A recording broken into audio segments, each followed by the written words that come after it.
வணக்கம். என் தமிழ்நாடு செய்திகளை வழங்குவதற்காக நான் ராஜலட்சுமி கார்த்திக். என் தமிழ்நாடு. ஈரோடு அருகே டெங்கு காய்ச்சலால் பாதிக்கப்பட்ட சிறுவன் சிகிச்சை பலனின்றி உயிரிழந்த சம்பவம் அப்பகுதி மக்களை அச்சத்தில் ஆழ்த்தியுள்ளது. ஈரோடு மாவட்டம் கவுந்தப்பாடி பி மேட்டுப்பாளையத்தை சேர்ந்தவர் செந்தில். இவரது இளைய மகன் மௌலி அங்குள்ள தனியார் பள்ளியில் 5ஆம் வகுப்பு படித்து வந்தார். இந்நிலையில் கடந்த வாரம் திடீரென காய்ச்சல் ஏற்பட்டு சிகிச்சை பெற்று வந்துள்ளார். அப்போது இரத்த மாதிரியை பரிசோதனை செய்ததில் டெங்கு காய்ச்சல் அறிகுறி தெரிந்ததால் கோவை தனியார் மருத்துவமனையில் சிகிச்சை பெற்று வந்தார். இந்த நிலையில் சிகிச்சை பலனின்றி நேற்று இரவு மருத்துவமனையில் மௌலி உயிரிழந்தார். இந்த சம்பவம் அப்பகுதி மக்களிடையே சோகத்தையும் அச்சத்தையும் ஏற்படுத்தியுள்ளது. மேலும் அப்பகுதியில் மர்ம காய்ச்சல் பரவாமல் தடுக்க உரிய நடவடிக்கை எடுக்க வேண்டும் என அரசுக்கு அப்பகுதி மக்கள் கோரிக்கை விடுத்து வருகின்றனர். எங்கள் ஊர் பீமேட்டுப்பாளையம் பேரூராட்சிக்கு உட்பட்ட பகுதிகளில் எல்லாம் ஒன்றும் சுத்தம் இல்லைங்க. ஒரு சுகாதாரமான ஒரு இதே இல்லைங்க. ரொம்ப ஒரு மருந்தும் அடிக்கிறது இல்லைங்க. ரொம்ப வெகு காலங்கள் ஆகிப்போச்சுங்க. இது எங்கள் ஊரில் காய்ச்சல் பரவி கொண்டிருக்கு. 30க்கும் மேற்பட்ட வேறு ஈரோடு சீக்கச்சிலையுமே சொந்த ஆஸ்பத்திரியிலையுமே கோயம்புத்தூர்லேயுமே நேற்று ஒரு நைட்டு ஒரு குழந்தை இறந்துருச்சு. தேனி மாவட்டம் போடி வலசத்துறையில் சுகாதார சீர்கேட்டால் தொற்று நோய் பரவி வருவதாக அப்பகுதி மக்கள் குற்றம் சாட்டி உள்ளனர். அப்பகுதியில் உள்ள கழிப்பறைகள் குடிநீரில் சாக்கடை கழிவுகள் கலந்து வருவதாக நகராட்சி நிர்வாகத்திடம் தொடர் புகார்கள் தெரிவித்து வந்ததாகவும், எனினும் இதுவரை நடவடிக்கை எடுக்கவில்லை எனவும் தெரிவித்தனர். இதனால் அப்பகுதி மக்கள் பலர் மர்ம காய்ச்சலுக்கு பாதிக்கப்பட்டுள்ளதாகவும் தெரிய வந்துள்ளது. எனவே சுகாதார கழிவுகளை சாக்கடையில் கலக்காமல் தடுக்க உரிய நடவடிக்கை எடுக்க வேண்டும் என கோரிக்கை விடுத்துள்ளனர். கேரளாவில் தங்கி வேலை பார்த்துவிட்டு திரும்புபவர்களால் டெங்கு பரவ வாய்ப்புள்ளதாக கன்னியாகுமரி மாவட்ட ஆட்சியர் சஜன் சிங் சவான் தெரிவித்துள்ளார். கேரளாவில் டெங்கு காய்ச்சல் தீவிரம் அடைந்து வரும் நிலையில் எல்லை பகுதியான கன்னியாகுமரி மாவட்டத்தில் டெங்கு விழிப்புணர்வு நிகழ்ச்சி நடைபெற்றது. இதில் கலந்து கொண்ட மாவட்ட ஆட்சியர் சஜன் சிங் சவான் பின்னர் செய்தியாளர்களுக்கு பேட்டியளித்தார். அப்போது கன்னியாகுமரி மாவட்டத்தில் டெங்கு பாதிப்பு இல்லை என்றும், கேரளாவில் இருந்து வருவோருக்கு டெங்கு அறிகுறிகள் தென்பட்டால் அரசு மருத்துவமனைகளை அணுகவும் வேண்டும் என சஜன் சிங் சவான் அறிவுறுத்தியுள்ளார். பார்டர் ஏரியால மெயின் ப்ராப்ளம் வந்து மைக்ரண்ட் லேபரர்ஸ் இருப்பாங்களா, இங்கே ஸ்டே பண்ணுறாங்களே, வீடு இங்கே இருக்கு, பட் ஒர்க் வேலைக்கு அவங்க திரிவேந்திரம் ஒரு மற்ற ஏரியாலே போவாங்களா. ஸோ அதனால அங்கே போகும்போது அங்கே ஒரு டெங்கு கொசி இன்ஃபெக்ட் ஆகும்போது இங்கே வந்துடுவாங்களா. ஸோ அந்த மாதிரி கேசஸ் நம்மக்கிட்ட இருக்கு. அது நம்ம க்ளோஸாக மானிட்டர் பண்ணுறோம். தாமிரபரணி ஆற்றின் 11 இடங்களில் கலக்கும் கழிவு நீரை தடுப்பதற்கு திட்ட அறிக்கை தயார் செய்யப்பட்டு வருவதாகவும், இத்திட்டம் செயல்படுத்தினால் அடுத்த 2 ஆண்டுகளில் தாமிரபரணி தூய்மையாகும் எனவும் நெல்லை மாவட்ட ஆட்சியர் சந்தீப் நந்தூரி தெரிவித்துள்ளார். திருநெல்வேலி மாவட்ட ஆட்சித்தலைவராக கடந்த 5ஆம் தேதி சந்தீப் நந்தூரி பதவியேற்றார். இதனைத் தொடர்ந்து தாமிரபரணி நதியை தூய்மைப்படுத்துதல் தொடர்பாக பல்வேறு துறையினரின் கருத்துக்களை கேட்டறிந்தார். இதனையடுத்து முதல் கட்டமாக மாநகராட்சி பகுதிகளில் 10 கிலோமீட்டர் தொலைவில் தூய்மைப்படுத்தும் பணி இன்னும் 10 நாட்களில் துவங்கும் என்றும், பள்ளி கல்லூரி மாணவர்கள் சுற்றுச்சூழல் ஆர்வலர்கள் உதவியுடன் 6 தூய்மைப்படுத்தும் பணி துவங்கப்படும் எனவும் ஆட்சியர் சந்தீப் நந்தூரி செய்தியாளர்களிடம் தெரிவித்தார்.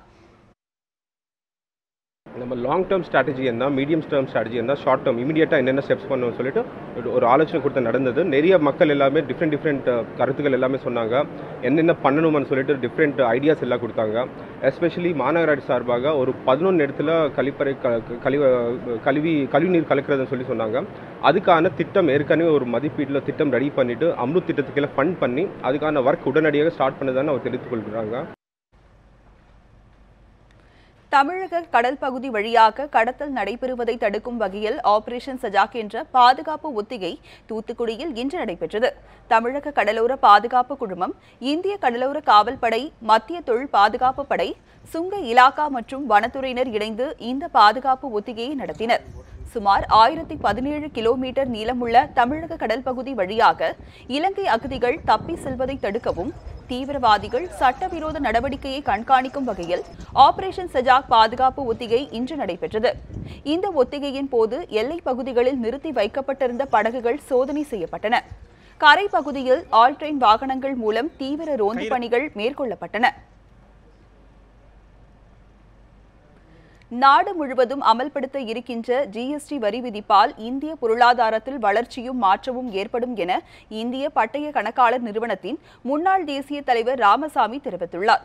இந்திய பட்டய கணக்காளர்கள் நிறுவனமும் கோவையில் உள்ள தனியார் கல்லூரியும் இணைந்து நடத்தும் CA மாணவர்களுக்கான இருதின கருத்தரங்கு இன்று தொடங்கியது. இன்றும் நாளையும் நடைபெறும் இந்த கருத்தரங்கில் இந்தியா முழுவதும் இருந்து பல்வேறு கல்லூரிகளைச் சேர்ந்த மாணவர்கள் பங்கேற்றுள்ளனர். இன்று நடந்த முதல் நாள் கருத்தரங்கில் சுமார் 500 மேற்பட்டோர் கலந்து கொண்டனர். இந்த கருத்தரங்கை கோவை வேளாண்மை பல்கலைக்கழகத்தின் துணைவேந்தர் ராமசாமி துவக்கி வைத்து உரையாற்றினார். கருத்தரங்கிற்கு பின்னர் அந்த அமைப்பின் முன்னாள் தேசிய தலைவர் ராமசாமி செய்தியாளர்களிடம் பேசிய போது GST வரி விதிப்பால் எந்த பாதிப்பும் ஏற்படாது எனவும் பொருளாதாரத்தில் மாற்றமும் வளர்ச்சியும் அடையும் எனவும் நம்பிக்கை தெரிவித்தார். உங்களுக்கு எவ்வளோ இன்புட் வரணும், எவ்வளோ இன்புட்டுக்கு நாம் அட்ஜஸ்ட் பண்ணணும், யார்கிட்டெல்லாம் வாங்கியிருக்கோம், எவ்வளோ கட்டணுங்கிறத ப்ரீ ஆடிட்டெல்லாம் இருக்கிறதுனால பிரச்சனையே இருக்காது. வணிக வரி அலுவலகங்கள் என்ஃபோர்ஸ்மெண்ட் அதிகமாகும். பில் இல்லாமல் கொண்டு போகிற ரோட்டில் போகிறவங்களாம் கண்டிப்பாக பிடிக்க போகிறாங்க. பில் இல்லாமல் இவங்களெல்லாம் என்ன வேணாலும் நடக்கும். அதனால் வணிக வரியை பொறுத்தளவு மற்ற என்ஃபோர்ஸ்மெண்ட் அதிகமாகும் போது எல்லாருமே ஜிஎஸ்டிக்கு வந்துடுவாங்க. கோக் பெப்சி நிறுவனத்திற்கு எதிராக இயக்கம் தொடங்கி அந்நிறுவனங்களை இந்த மண்ணில் இருந்து அகற்ற நடவடிக்கை எடுக்கப்படும் என தமிழ்நாடு வணிகர் சங்கங்களின் பேரவைத் தலைவர் வெள்ளையன் தெரிவித்துள்ளார். நெல்லை மாவட்டம் வள்ளியூரில் செய்தியாளர்களிடம் பேசிய தமிழ்நாடு வணிகர் சங்கங்களின் பேரவைத் தலைவர் வெள்ளையன், GST அமல்படுத்தப்படும் ஜூலை 1ஆம் தேதியை கருப்பு நாளாக தங்கள் பேரவை அறிவித்துள்ளதாக குறிப்பிட்டார். ஆன்லைன் வணிக நிறுவனங்கள் உள்நாட்டில் வேரூன்ற வழிவகை செய்யும் வகையில் இச்சட்டம் இருப்பதால் சில்லறை வர்த்தகம் பெரிதும் பாதிக்கப்படும் எனவும் இதற்கு எதிர்ப்பு தெரிவித்து வரும் ஜூலை 1ஆம் தேதி முதல் அனைத்து கடைகளிலும் கருப்பு கொடி ஏற்றுவது என தங்கள் பேரவை முடிவெடுத்துள்ளதாக தெரிவித்தார். மீண்டும் கோக் மற்றும் பெப்சி நிறுவனத்திற்கு எதிராக இயக்கம் ஏற்படுத்தி இந்த மண்ணில் இருந்து அந்நிறுவனங்களை அகற்ற வரும் ஆகஸ்ட் 13ஆம் தேதி திருநெல்வேலியில் 7 மாவட்டங்களை அடக்கிய தென்மண்டல மாநாடு நடத்தப்பட உள்ளது என வெள்ளையன் தெரிவித்தார். கோக்கு பெப்சி இருக்கக்கூடாது என்று நாங்கள் கேட்டுக்கொண்டோம். வணிகர்களும் அதற்கு உடன்பட்டார்கள். என்றாலும் மீண்டும் அந்த நிறுவனத்தார் சலுகை விலை, அதுக்கப்புறம் நீண்டகால கடன், இப்படியெல்லாம் சொல்லி வியாபாரிகள் தங்கள் பக்கம் இழுக்கிறார்கள். இது விஷயத்தில் வியாபாரிகளை நாங்கள் ஒவ்வொருவரையும் நேரில் சந்தித்து மீண்டும் இந்த கோக் பெப்சியை எதிர்த்து ஒரு இயக்கத்தை நடத்த இருக்கிறோம். திருப்பூர் மாநகராட்சியில் மாத ஊதியத்தை உயர்த்தி வழங்க கோரி 5வது நாளாக துப்புரவு பணியாளர்கள் போராட்டத்தில் ஈடுபட்டு வருகின்றனர். இவர்கள் தங்களது கோரிக்கையை வலியுறுத்தி அரை நிர்வாண போராட்டத்தை மேற்கொண்டனர். திருப்பூர் மாநகராட்சியாக தரம் உயர்த்தப்பட்ட போது 8 ஊராட்சி மற்றும் 2 நகராட்சிகளைச் சேர்ந்த 223 குடிநீர் மற்றும் துப்புரவு தொழிலாளர்களை மாநகராட்சி பணியாளர்களாக அறிவித்தது. ஆனால் அவர்களுக்கான மாத ஊதியம் 2450 ரூபாயினை இதுவரை மாநகராட்சி இணையாக உயர்த்தாமல் காலம் தாழ்த்தி வருவதாக துப்புரவு பணியாளர்கள் குற்றம் சாட்டி வருகின்றனர். இதனையடுத்து ஊழியர்கள் ஊதிய உயர்வு கோரி 5வது நாளாக மாநகராட்சி அலுவலகத்தில் காத்திருப்பு போராட்டத்தில் ஈடுபட்டு வருகின்றனர். இதன் ஒரு பகுதியாக இன்று ஊழியர்கள் தங்களது சட்டைகளை கழற்றி அரை நிர்வாண போராட்டத்தில் ஈடுபட்டதால் பரபரப்பு ஏற்பட்டது. சம்பளம் கொடுக்கலைங்க, அந்த 2400 தந்துட்டு இருக்கிறாங்க. கேட்டோம்னா இன்னும் மேல் இடத்துலேருந்து வரணும், முதலமைச்சர் அமுக்கணும், இங்கே அமுக்கணும்னு சொல்லி மாற்றி மாற்றி பேசுகிறாங்கங்க. நாங்கள் கேட்டு பார்த்தேங்கனால முடியலைங்க. எங்கள் குடும்பம் நடுரோட்டில் வந்துருச்சுங்க. நாங்கள் அதுக்காக இப்போ 5வது நாளாக தொடர்ந்து காத்திருப்பு போராட்டத்தில் ஈடுபட்டு இருக்கிறோமுங்க. உடுமலை அருகே 5வது நாளாக மதுபான கடையை அகற்ற வலியுறுத்தி அப்பகுதி மக்கள் கருப்பு கொடி ஏந்தி தொடர் காத்திருப்பு போராட்டத்தில் ஈடுபட்டுள்ளனர். திருப்பூர் மாவட்டம் உடுமலை அருகே ஜல்லிப்பட்டி ஊராட்சியில் செயல்பட்டு வரும் அரசு மதுபான கடையை நிரந்தரமாக அகற்ற வலியுறுத்தி அப்பகுதி பொதுமக்கள் 150க்கும் மேற்பட்டோர் மதுபான கடையை திறக்க விடாமல் 5வது நாளாக தொடர் காத்திருப்பு போராட்டத்தில் ஈடுபட்டு வருகின்றனர். தங்களிடம் அதிகாரிகள் உறுதி அளித்தபடி மதுபான கடையை அகற்றாததால் தங்கள் வீடுகளில் கருப்பு கொடி கட்டி போராட்டத்தை மேற்கொண்டு வருவதாக அப்பகுதி மக்கள் கூறினர். மேலும் மதுபான கடையை நிரந்தரமாக மூடும் வரை கடை முன் காத்திருப்பு போராட்டத்தில் ஈடுபட்டு வரும் இவர்கள் தங்கள் வாயில் கருப்பு துணி கட்டி எதிர்ப்பை வெளிப்படுத்தி வருகின்றனர். இந்தியா நாடு சுதந்திரமடைந்து 70 ஆண்டுகளுக்கு மேலாகியும் இந்திய கிராம மக்கள் தங்களின் கிராமப்புறங்களை சுற்றியுள்ள வெளிவட்ட பகுதிகளையே திறந்தவெளி கழிப்பிடங்களாக பயன்படுத்தும் அவல நிலை இன்னும் தொடர்கிறது. அந்த வகையில் சேலம் மாவட்டத்தில் உள்ள கிராமத்தின் நிலையை பதிவு செய்கிறது இந்த செய்தி தொகுப்பு. சேலம் மாநகர பகுதியில் இருந்து சுமார் 10 கிலோமீட்டர் தொலைவில் உள்ளது சின்ன சீராகபாடி கிராமம். ஏழை கூலி தொழிலாளர்கள் நிறைந்த இந்த கிராமத்தில் அடிப்படை வசதிகள் இன்னும் முழுமையடையாமல் கிராம மக்கள் தவித்து வருகின்றனர். பல்வேறு தொழில்நுட்ப வசதிகள் வந்துவிட்ட இந்த காலத்தில் திறந்த வெளியில் மலம் கழிக்கும் முறை இன்னும் தொடர்வது வேதனையை ஏற்படுத்தியுள்ளது. சின்ன சீரகாபாடி கிராமத்தில் பொது கழிப்பறை வளாகம் பராமரிப்பு இல்லாததால் கிராம மக்கள் சிரமம் அடைந்து வருகின்றனர். கிராம மக்கள் வசதிக்காக கட்டப்பட்ட 2 கழிப்பறை வளாகங்கள் பராமரிப்பின்றி பூட்டியே கிடக்கிறது. இதனால் கிராமத்தில் உள்ள வீடுகளில் கழிப்பறை வசதி இல்லாததால் பெண்கள் கடும் அவதியடைந்து வருகின்றனர். இதனால் தங்கள் கிராமத்தில் தொற்று நோய்கள் வியாதிகளால் பாதிக்கப்பட்டு வருவதாக கூறுகின்றனர் அந்த கிராம மக்கள். பார்க்கவே முடியலைங்க சார், ரொம்ப அசிங்கமாக இருக்குது. ரொம்ப வாமிட்டில் வருது, உள்ளே போக முடியல, க்ளீன் இல்லை. இல்லைங்க சார், நாங்களாம் ஏழை மக்கள், எங்களுக்கு இல்லை. நாங்களாம் வாடகையில் வீட்டில் இருக்கிறோம், வசதியாக இல்லை. இருக்கிறவங்க எல்லாம் போகிறாங்க, இல்லாதீங்க நாங்கள் எங்கே சார் போவோம்? அதுக்கு ஏதாவது நடவடிக்கை எடுக்கணுங்க சார். இதுபோன்ற இன்னல்களால் குறித்த நேரத்தில் மாணவிகள் பள்ளி கல்லூரிக்கு செல்ல முடிவதில்லை. கிராம மக்கள் சரியான நேரத்திற்கு கூலி மற்றும் இதர அன்றாட வேலைகளுக்கு கூட செல்ல முடிவதில்லை. மேலும் கிராமத்தில் தனிநபர் கழிப்பிடம் கட்டப்பட்டதாக முறைகேடுகள் நடந்துள்ளதாக குற்றச்சாட்டுகளும் எழுந்துள்ளது. கழிப்பிட வசதின்னு பார்த்துட்டோம்னா காமராஜர் காலனி மேலே டேங்கு பக்கத்தில் அரசு உயர்நிலைப்பள்ளிக்கிட்ட ஒரு கழிப்பிட வசதி இருக்குது. ஆனால் எந்த தண்ணீர் இல்லாமல் கிட்டத்தட்ட ஓராண்டு காலமாக ஆண்களும் பெண்களும் வெளி கழிப்பிடத்துக்கு போயிட்டு தான் இருக்கிறாங்க. தனியாக ஒவ்வொருத்தருக்கும் ஒவ்வொரு வீட்டுக்கு கழிப்பிட வசதியே கிடையாது. கவர்மெண்ட்டில் தூய்மை இந்தியான்னு சொல்கிறாங்க, ஒவ்வொரு வீட்டுக்கும் கழிப்பிட வசதி செஞ்சு தரேன்னு சொல்கிறாங்க. இது மாதிரி செஞ்ச பாடு இல்லை. வீட்டுக்கு பாத்ரூம் கட்டி கொடுத்தாங்க, ஆனால் எந்த ஒரு சுகாதாரமாக இல்லை. அது மூடி போய் நாங்கள் சுத்தம் பண்ணாலும் நம்பி போயிடுது. மறுபடியும் சுத்தம் பண்ணால் ஒன்றும் வேலைக்கு ஆகலை. வீட்டுக்குள்ளே பாத்ரூம் வைக்கிறதா கோயில் இது பண்ணுறதா ஒன்றுமே புரிய மாட்டேங்குது. அதனால் நாங்கள் வீட்டுக்குள்ளே யூஸ் பண்ணுறதில்ல. இந்த மாதிரி வெளியில் தான் வரணும். அக்கம் பக்கம் போனாலும் நாங்கள் பக்கத்தில் குடியிருக்கிறோம், எங்கள் வீட்டுக்கு நாராதா, குடி இது வராதா, கவுச்சி வராதா, அது வராதா, இது வராதாங்கிறாங்க. எங்கேயுமே பாத்ரூம் போகிறது ரொம்ப கஷ்டமாகுது. கிராமத்தில் வீசும் துர்நாற்றம் காரணமாக குழந்தைகள், பள்ளி கல்லூரி செல்லும் மாணவிகள், பெண்கள், கர்ப்பிணிகள், முதியோர்கள் என அனைவரும் நோய் பாதிப்பிற்கு ஆளாகி மிகுந்த இன்னல்களுக்கு உள்ளாகின்றனர். கிராம மக்களுக்குத்தான் இது போன்ற நிலை என்றால் அங்குள்ள அரசு உயர்நிலைப் பள்ளியில் கூட தண்ணீர் பற்றாக்குறையால் மாணவிகள் பெரிதும் பாதிக்கப்பட்டுள்ளனர். அக்கம் பக்கத்தில் ஏசுகிறாங்க, பூச்சி புழுன்னு பாம்புன்னு வந்துட்டு போயிட்டு இருக்கு. அதனால் எங்கேயும் போகிறதுக்கு முடியலைங்க சார். யார்கிட்ட எது சொன்னாலும் எதுவும் கண்டுக்க மாட்டேங்கிறாங்க. அதுக்கு நீங்கள் தாங்க சார் ஏதோ ஒரு வழி பண்ணணும். இதேபோல தமிழக அரசு சார்பில் சீரகாபாடி கிராமத்தில் கட்டப்பட்ட சமத்துவபுரம் குடியிருப்பு மக்களும் இதே பிரச்சனையால் சிக்கி தவித்து வருகின்றனர். அங்குள்ள பொது கழிப்பறைகளும் பராமரிப்பின்றி துர்நாற்றம் வீசி வருகிறது. அங்குள்ள சமுதாய கூடம், பூங்கா உள்ளிட்டவையும் பாழடைந்துள்ளது. இருட்டு கட்டின பிற்பாடு வரதா இருக்குது. அப்படியே வந்தாலும் பூச்சி புழுவெல்லாம் இருக்குது. இப்போ ஸ்கூல் பிள்ளைங்க வந்தாலும் இதே பாத்ரூமுக்கு தான் வராங்க. அவங்களும் தண்ணி வசதி இல்லாமல் இன்னும் ரொம்ப அசிங்கம் பண்ணிட்டு போயிடுறாங்க. பிள்ளைங்களும் தண்ணி இல்லாத காரணத்தினால நாங்கள் என்ன பண்ணுறது? நாங்களும் பெரிய ஆஃபீஸர்கிட்ட சொல்லியும் பார்த்தோம். அவங்களும் வந்து பார்த்தாங்க. பார்த்துட்டு திரும்ப எதுவுமே பார்க்கவும் இல்லை, செய்யவும் இல்லை.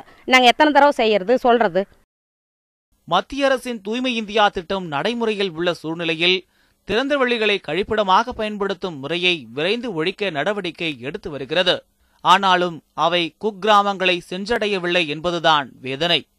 இதில் மாவட்ட நிர்வாகம் கூடுதல் கவனம் செலுத்த வேண்டும் என்பதே அந்த கிராம மக்களின் கோரிக்கையாக இருக்கிறது. ஒளிப்பதிவாளர் பார்த்தசாரதியுடன் ரியாஸ், நியூஸ் 7 தமிழ், சேலம். பொது அமைதிக்கு எதிராக செயல்படும் பவானிசாகர் இலங்கை அகதிகள் முகாமை சேர்ந்த 50 பேரை குடும்பத்துடன் வேறு முகாமிற்கு மாற்ற கோரி கிராம மக்கள் உண்ணாவிரத போராட்டத்தில் ஈடுபட்டனர். சத்தியமங்கலம் அடுத்த பவானிசாகர் இலங்கை அகதிகள் முகாமில் 300க்கும் மேற்பட்ட குடும்பத்தினர் வசித்து வருகின்றனர். இவர்களில் சில இளைஞர்கள் அவ்வப்போது சமூக விரோத செயல்களில் ஈடுபடுவதும், பெண்களை கேலி செய்து தொந்தரவு செய்வது போன்ற சட்டவிரோத செயல்களில் ஈடுபட்டு வருவதாக அப்பகுதி மக்கள் குற்றச்சாட்டு தெரிவித்தனர். இந்நிலையில் கடந்த சில நாட்களுக்கு முன்பு அரசு பேருந்தில் ஏறிய மாணவிகளை அப்பகுதி இளைஞர்கள் கட்டாயப்படுத்தி திருமணம் செய்யுமாறு வற்புறுத்தியதை கண்டித்த பேருந்து ஊழியர்களை அவர்கள் தாக்கியுள்ளனர். தொடர்ந்து இதுபோன்ற சம்பவங்களால் பவானிசாகர் பகுதி மக்கள் பாதிக்கப்பட்டனர். இதனையடுத்து இதுபோன்ற தொடர் சம்பவங்களில் ஈடுபட்டு வரும் 50க்கும் மேற்பட்ட இளைஞர்களை குடும்பத்துடன் வேறு முகாமிற்கு மாற்றக் கோரி பவானிசாகர் பகுதி கிராம மக்கள் மற்றும் சர்வ கட்சியினர் உண்ணாவிரதம் மற்றும் கடையடைப்பு போராட்டத்தில் ஈடுபட்டனர். இலங்கை முகாமில் இருக்கிற ஒரு சில சமூக விரோத செயலில் ஈடுபடுவது நடவடிக்கை எடுக்க வேணும்னு சொல்லி நாங்கள் ஒரு உண்ணாவிரத போராட்டத்தை ஏற்பாடு பண்ணோம். நேற்றுக்கு கோபியில் ஆர்டிஓ, டிஎஸ்பி, தாசில்தார் இவங்கெல்லாம் அனைத்து கட்சி நிர்வாகிகளையும் அழைத்து பேசி 90 நாட்களுக்குள் இந்த நீங்கள் வைத்த கோரிக்கைகளை நிறைவேற்றி கொடுக்கிறோம் என்று சொல்லி உத்தரவாதம் கொடுத்திருக்கிறார்கள். விருதுநகர் மாவட்டம் காரியாபட்டியின் இருவேறு இடங்களில் நேரிட்ட துணிகர கொள்ளை சம்பவம் குறித்து போலீசார் தீவிர விசாரணை மேற்கொண்டு வருகின்றனர். விருதுநகர் மாவட்டம் திருசுழி அருகே உள்ள காரியாபட்டி பெரியார் நகரில் வசித்து வரும் ஆறுமுகம் வெளிநாட்டில் இருந்து வரும் தன் மகனை அழைத்து வருவதற்காக குடும்பத்துடன் சென்னை விமான நிலையத்திற்கு சென்றுள்ளனர். இதனைத் தொடர்ந்து காலையில் வீடு திரும்பிய போது வீட்டின் கதவு உடைக்கப்பட்டு இருந்தது கண்டு அதிர்ச்சி அடைந்துள்ளனர். பீரோவில் உள்ள 12 பவுண்ட் நகை மற்றும் 2500 ரூபாய் உள்ளிட்டவற்றை மர்ம நபர்கள் கொள்ளையடித்து சென்றுள்ளனர். இதேபோன்று என்ஜிஓ காலனியில் வசிக்கும் ராணுவ ஊழியர் கார்த்திகை செல்வம் என்பவர் வீட்டிலும் 5 பவுண்ட் நகை கொள்ளையடிக்கப்பட்டு உள்ளதாக அவரது மனைவி வனிதா காவல் நிலையத்தில் புகார் அளித்துள்ளார். இருவேறு பகுதிகளில் நேரிட்ட கொள்ளை சம்பவங்கள் குறித்து போலீசார் தீவிர விசாரணை நடத்தி வருகின்றனர். மேற்கு தொடர்ச்சி மலைப்பகுதியில் மழை பெய்து வருவதால் குற்றால அருவிகளில் தண்ணீர் வரத்து அதிகரித்துள்ளதால் சுற்றுலா பயணிகள் மகிழ்ச்சி அடைந்துள்ளனர். நெல்லை மாவட்டம் மேற்கு தொடர்ச்சி மலைத்தொடர் பகுதிகளில் மழை இல்லாததால் குற்றாலம் மெயின் அருவி, ஐந்தருவி உள்ளிட்ட அருவிகளுக்கு தண்ணீர் வரத்து குறைந்ததால் போதிய தண்ணீர் வரத்து இன்றி அருவிகளில் நீர்வரத்து முற்றிலும் குறைந்து காணப்பட்டது. இந்த நிலையில் நேற்று மாலை முதல் மேற்கு தொடர்ச்சி மலைத்தொடர் பகுதிகளில் இடைவிடாமல் மழை பெய்து வருவதால் குற்றாலம், ஐந்தருவி உள்ளிட்ட அருவிகளில் தண்ணீர் வரத்து அதிகரித்து மெயின் அருவியில் ஆர்ச்சை தொட்டு தண்ணீர் கொட்டுவதால் மெயின் அருவியில் கூட்டம் அலைமோதி வருகிறது. ஆர்ப்பரிப்போடு கொட்டும் அருவி நீரில் ஆண்களும் பெண்களும் ஆனந்தமாக குளித்து சென்ற வண்ணம் உள்ளனர். இன்று முதல் 3 நாட்கள் விடுமுறை என்பதால் சுற்றுலா பயணிகள் கூட்டம் இன்னும் அதிகரிக்கும் என எதிர்பார்க்கப்படுகிறது. ஸ்ரீவில்லிபுத்தூர் ஸ்ரீ ஆண்டாள் திருக்கோவிலில் பெரியாழ்வார் ஆனி சுவாதி மகோத்சவ வழிபாடுகளையொட்டி கொடியேற்றம் நடைபெற்றது. விருதுநகர் மாவட்டம் ஸ்ரீவில்லிபுத்தூர் ஸ்ரீ ஆண்டாள் திருக்கோவில் 108 வைணவ திருத்தலங்களில் மிகவும் பிரசித்தி பெற்றது. இத்திருத்தலத்தில் ஆண்டுதோறும் பெரியாழ்வாருக்கு திரு ஆனி சுவாதி உற்சவம் வெகு விமர்சையாக நடைபெறுவது வழக்கம். இதன்படி இந்த ஆண்டிற்கான விழாவையொட்டி பெரியாழ்வார் சன்னதியில் உள்ள கொடிமரத்திற்கு சிறப்பு பூஜைகள் மற்றும் அபிஷேகம் நடத்தப்பட்டு கொடியேற்றம் நடத்தப்பட்டது. இவ்விழாவின் 10ஆம் நாளான சுவாதி நட்சத்திரத்தில் தீர்த்தவாரி மண்டபத்தில் நடைபெறும் மங்களா சாசனம் வழிபாடுகளில் பல்லாயிரக்கணக்கான பக்தர்கள் கலந்து கொள்வர் என எதிர்பார்க்கப்படுகிறது.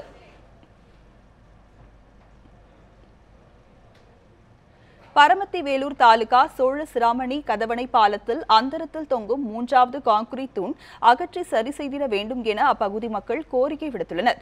நாமக்கல் மாவட்டம் சோழ சிராமணி, ஈரோடு மாவட்டம் பாசூர் இடையே காவிரி ஆற்றின் குறுக்கே பல கோடி ரூபாய் செலவில் மின்சாரம் தயாரிப்பதற்கான கதவணை அமைக்கப்பட்டுள்ளது.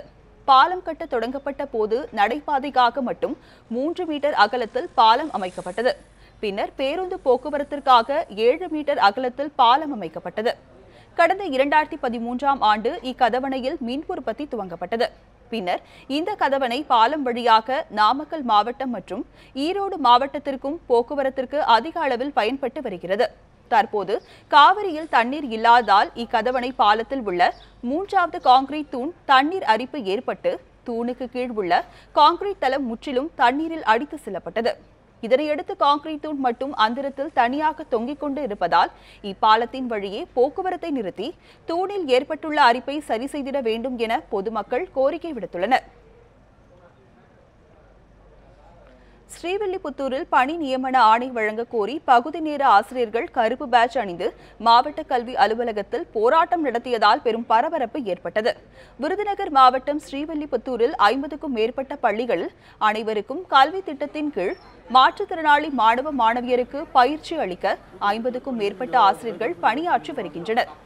இந்நிலையில் கடந்த 15 ஆண்டுகளாக பணியாற்றி வரும் தங்களுக்கு முறையான ஊதியம் வழங்கவில்லை எனவும் பணி நியமன ஆணை வழங்கவில்லை என கூறி ஆசிரியர்கள் சுமார் 50க்கும் மேற்பட்டோர் மாற்றுத்திறனாளிகளுக்கான மதிப்பீட்டு முகாமில் கருப்பு பேட்ஜ் அணிந்து பணியாற்றினர்.